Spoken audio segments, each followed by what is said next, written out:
Hello everyone, welcome back to R K study.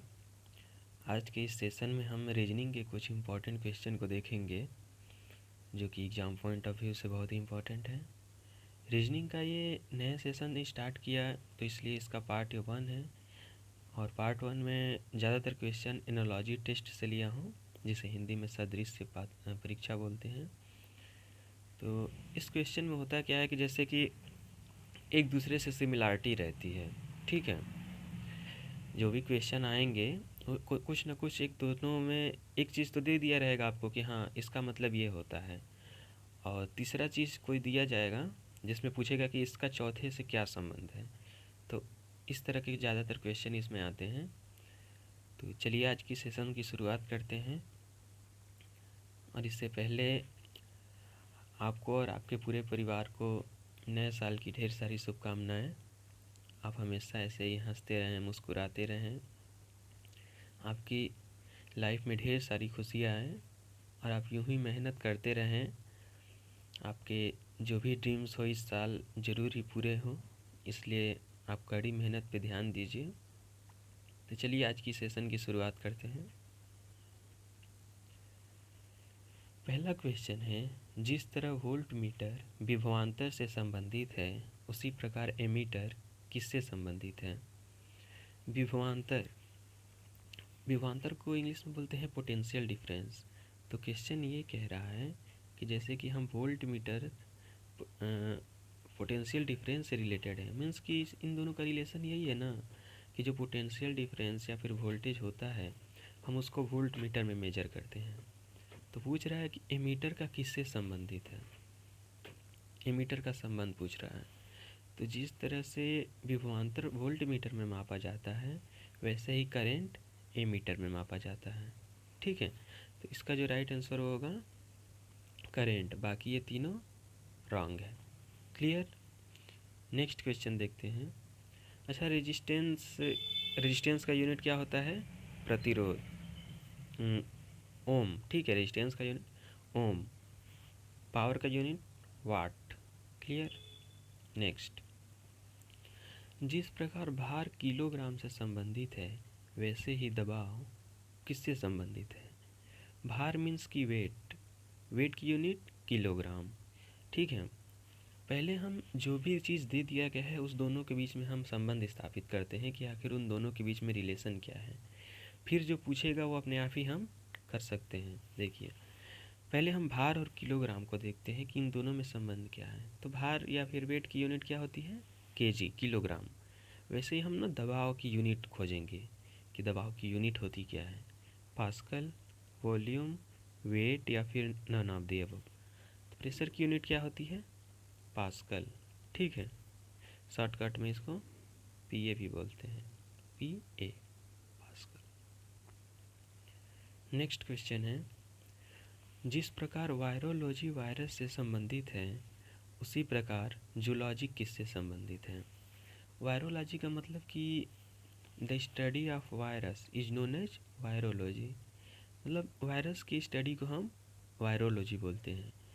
तो वैसे ही हम जूलॉजी के देखेंगे कि जूलॉजी में हम किस चीज़ के बारे में स्टडी करते हैं, ठीक है। ह्यूमन, मानव, बर्ड्स मतलब कि चिड़िया, ऑर्गेनिजम्स मतलब कि जीव जंतु, या फिर नॉन ऑफ द अबव। तो जूलॉजी में हम देखते हैं जीव जंतु के बारे में स्टडी करते हैं, ठीक है, ऑर्गेनिजम्स, इसलिए option C is correct. Clear है इतना।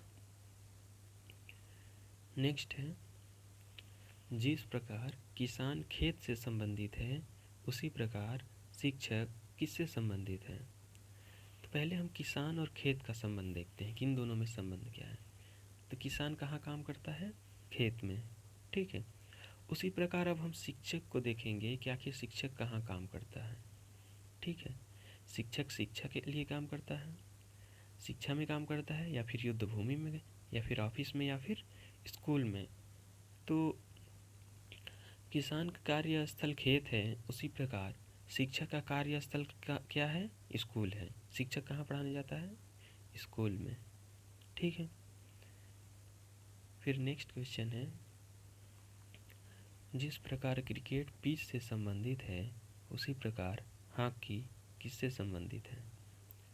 क्रिकेट का रिलेशन दिया है पिच से, मतलब हम क्रिकेट और पिच के रिलेशन को देखेंगे कि क्या रिलेशन है। तो क्रिकेट कहाँ खेला जाता है? पिच पे। ठीक उसी प्रकार अब हम हॉकी को देखेंगे कि आखिर हॉकी कहाँ खेला जाता है, मैदान में, पिच में, कोर्ट में या फिर स्टेडियम में। तो हॉकी कहाँ खेला जाता है? फील्ड में, मैदान में। और ये जो कोर्ट सी पे ऑप्शन है वो कोर्ट वो वाला नहीं है, न्यायालय वाला कोर्ट। जैसे कि बैडमिंटन जिस स्थल पे खेला जाता है, जिस भी एरिया में खेला जाता है उसको क्या बोलते हैं? कोर्ट। बैडमिंटन हो गया या फिर टेनिस हो गया कोर्ट में। नेक्स्ट क्वेश्चन है, जिस प्रकार चिड़िया घोंसला में रहती है उसी प्रकार मधुमक्खी कहाँ रहती है? तो हम चिड़िया और घोंसला का संबंध को देखेंगे। तो चिड़िया का रहने का जगह क्या है? घोंसला है। उसी प्रकार हम मधुमक्खी के रहने का जगह देखते हैं, जंगल, घोंसला, पिंजड़ा या फिर छत्ता। ये छत्ता वो बारिश वाला नहीं, मतलब कि छत्ता वो लोग ऐसे सभी जो जो भी मधुमक्खी होती है, जो भी बीज होती हैं, इस प्रकार कुछ अपना छत्ता बनाती हैं। ठीक है, और वहीं पे वो रहती हैं। तो मधुमक्खी के रहने का जगह क्या हुआ? छत्ता। ठीक है। नेक्स्ट क्वेश्चन है, रीजनिंग के ज़्यादातर क्वेश्चन के ऑप्शन जो होते हैं एक दूसरे से मैच करते हैं, मतलब कि लगता है कि नहीं ए वाला भी हो सकता है, बी वाला भी हो सकता है, लेकिन आपको एक्यूरेसी मेंटेन करनी है कि नहीं यही होगा, क्योंकि ऑप्शन एक ही सही होता है जो हाईएस्ट एक्यूरेसी के साथ सही करे। इसलिए एक एक क्वेश्चन को तो पहले ध्यान से पढ़ना ही है, साथ में ऑप्शन को भी ध्यान से देखना है कि कौन सा ऑप्शन सही हो सकता है। ठीक है। 7वां क्वेश्चन है, जिस प्रकार चिड़िया का संबंध उड़ना से है उसी प्रकार खरगोश का संबंध किससे है? तो पहले हम चिड़िया और उड़ना का संबंध देखते हैं। तो चिड़िया क्या करती है? उड़ती है। ठीक है, बर्ड्स फ्लाई करती है। और उसी प्रकार हम खरगोश की कैरेक्टरिस्टिक्स देखेंगे कि खरगोश की वैसी क्या विशेषता है जिसे देखकर हम बता सकते हैं कि ये खरगोश है। उछलना, हमला करना, उड़ना, तैरना। देखिए ये क्वेश्चन में तैरना तो नहीं हो सकता है, और ना ही खरगोश उड़ता है, और ना ही किसी पे हमला करता है, क्योंकि ऐसा माना जाता है कि जो खरगोश होता है सबसे डरा हुआ, ठीक है, सबसे डरा हुआ मासूम सा जानवर है। ठीक है, हमला नहीं करता है।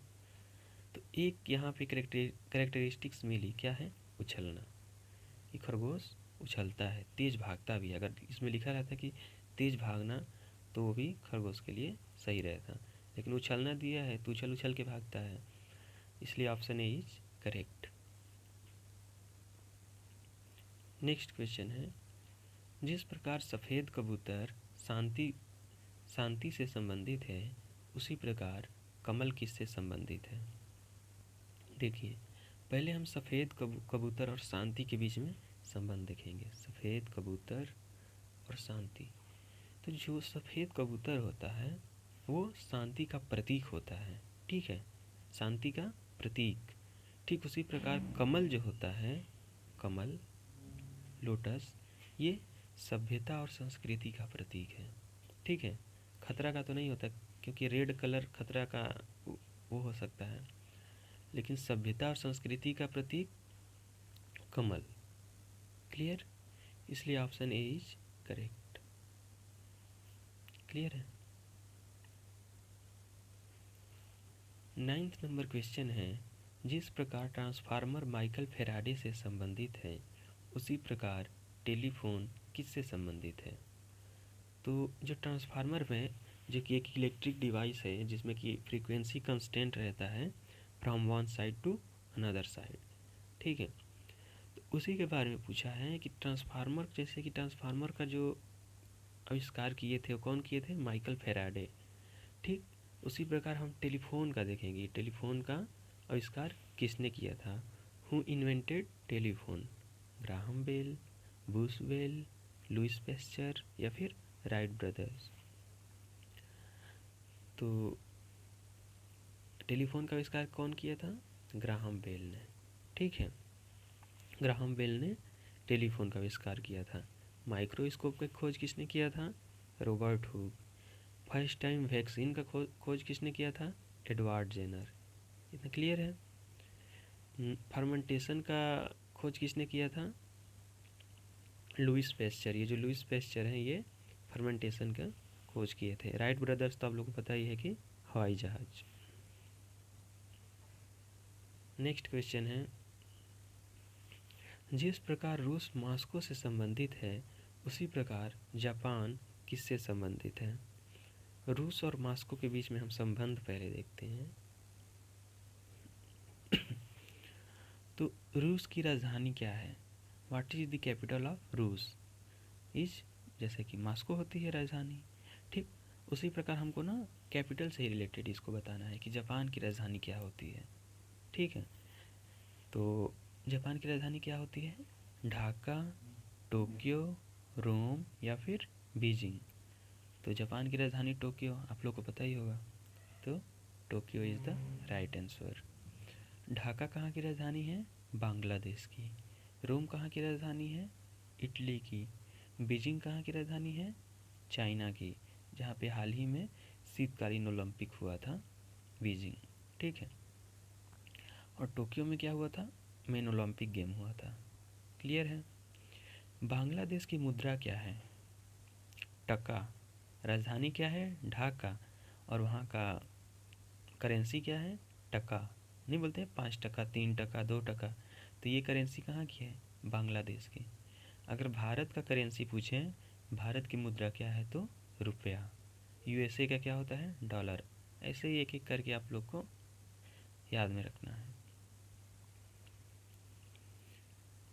11वें नंबर क्वेश्चन है, जिस प्रकार रूस मॉस्को से संबंधित है उसी प्रकार चीन किससे संबंधित है? रूस का संबंध मॉस्को से है, ठीक है, और चीन के बारे में बताना है। तो रूस की राजधानी मॉस्को में पिछले क्वेश्चन में भी बताया, तो हम चीन की राजधानी देखेंगे। तो चीन की राजधानी में आप लोग को बताया है क्या होता है? बीजिंग। क्लियर है? बीजिंग।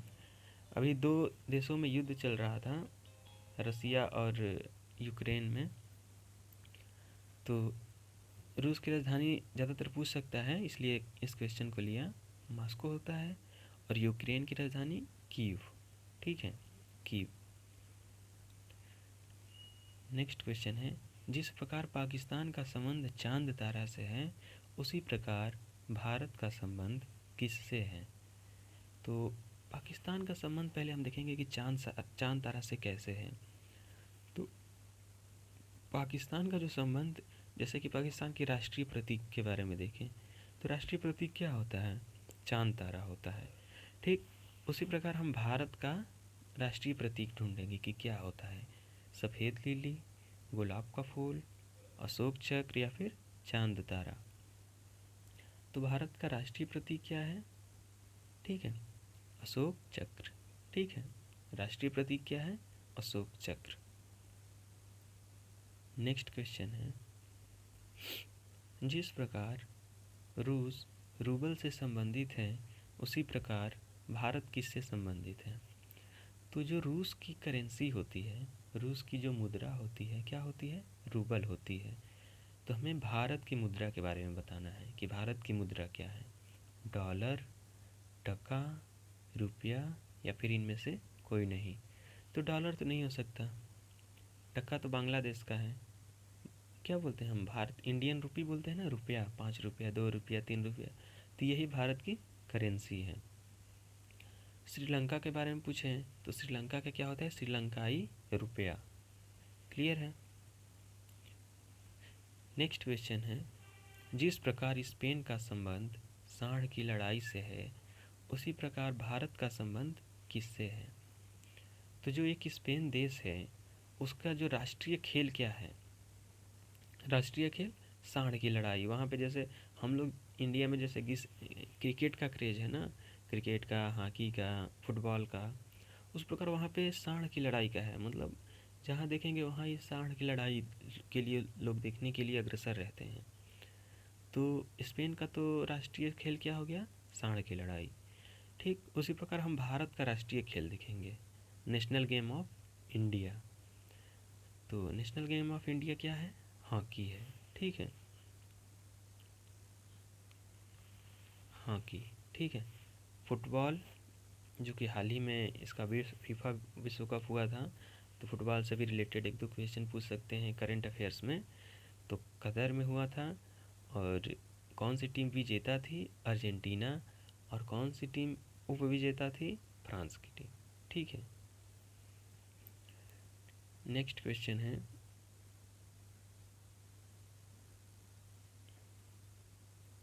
जिस प्रकार ब्राउन हाउस जर्मनी से संबंधित है, उसी प्रकार ताजमहल किससे संबंधित है? ब्राउन हाउस बहुत ही फेमस जगह है यहाँ पे जर्मनी में। ठीक है, जर्मनी। तो ब्राउन हाउस हम देख लिए कि जर्मनी में है। अब ताजमहल को देखेंगे कि ये कहाँ पे है। भारत, चीन, अमेरिका या फिर ब्रिटेन। तो ताजमहल तो आप सबको पता है।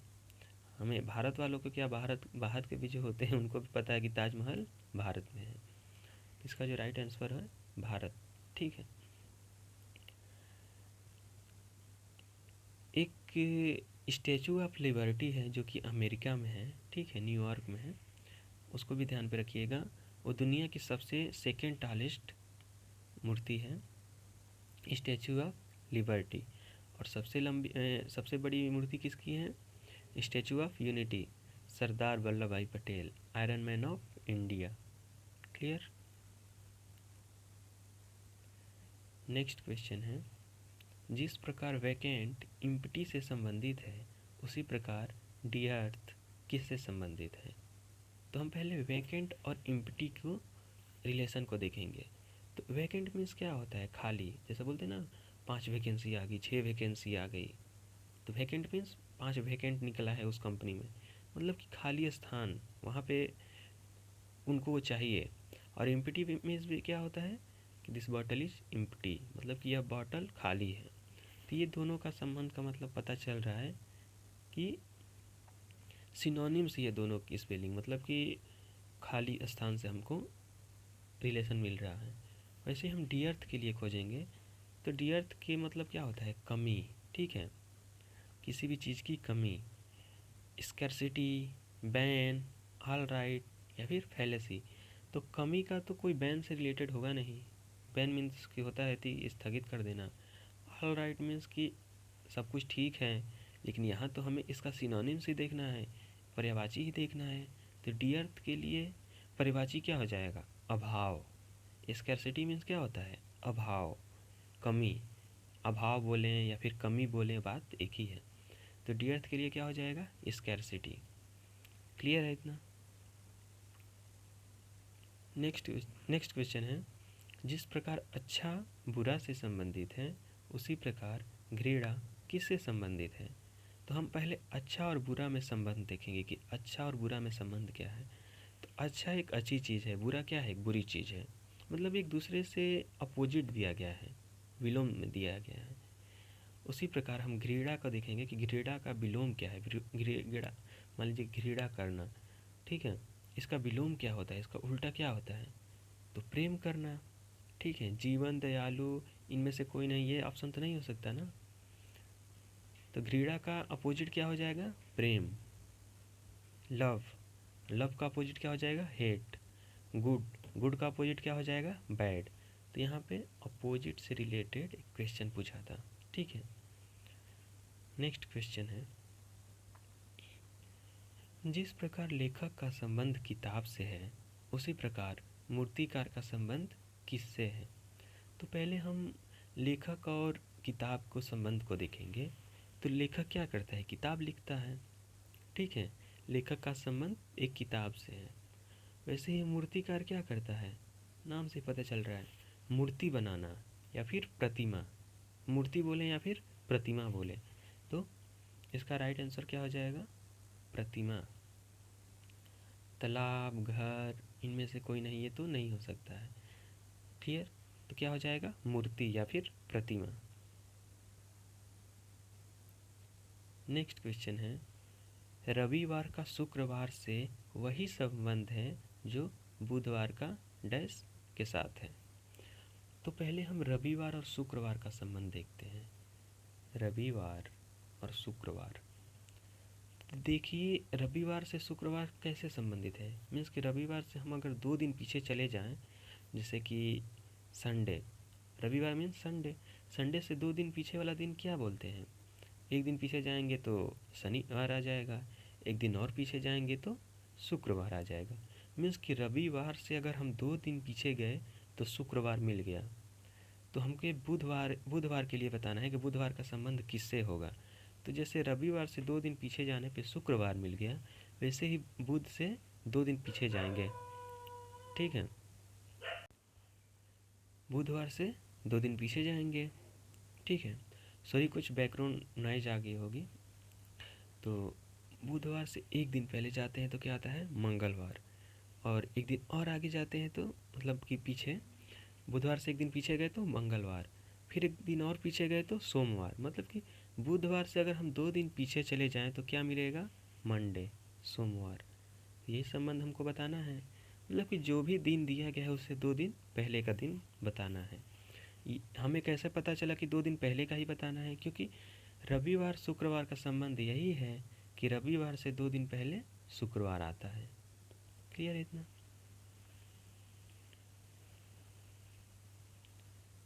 जिस प्रकार आय का संबंध लाभ से है, उसी प्रकार व्यय का संबंध किससे है?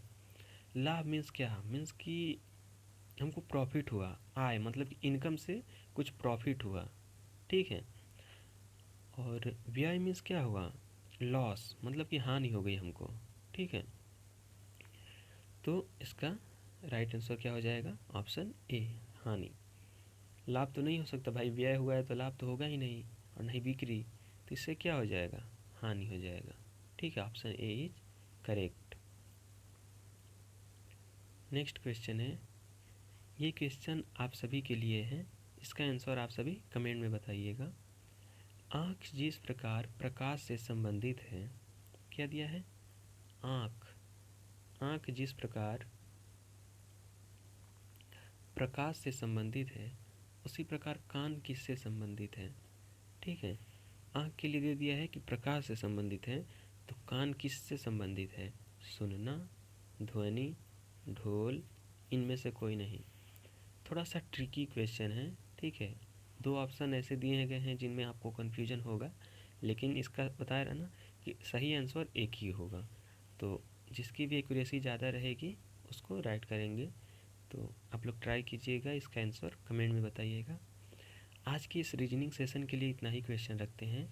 एनालॉजी का ये जो सदृश परीक्षा है, इससे रिलेटेड और भी क्वेश्चन आएंगे, ठीक है। अभी इसमें 2-3 पार्ट और आएगा, फिर उसके बाद से कोई नया टॉपिक लेकर के उस पर क्वेश्चन लाऊंगा। तो ऐसे टॉपिक वाइज चलेंगे तो सब क्लियर होता जाएगा, और फिर जब सब पढ़ लेंगे उसके बाद मिक्स्ड क्वेश्चन लाऊंगा। क्योंकि एग्ज़ाम में क्या आता है, टॉपिक वाइज तो कोई आता नहीं है। यहाँ देखे कि जीएस आ गया, फिर देखे कि मैथ आ गया, फिर देखे इंग्लिश आ गया, मतलब कि इंग्लिश में भी अलग अलग चैप्टर का एक साथ आ जाता है। तो हमें मिक्स करेंगे तो ज़्यादा अच्छे से प्रैक्टिस होगी। बट पहले हमको कंसेप्ट क्लियर करके चलना है कि आखिर ये चीज़ होती क्या है, इसलिए टॉपिक वाइज देख रहे हैं। क्लियर है? तो आज के लिए बस इतना ही। Thank you everyone.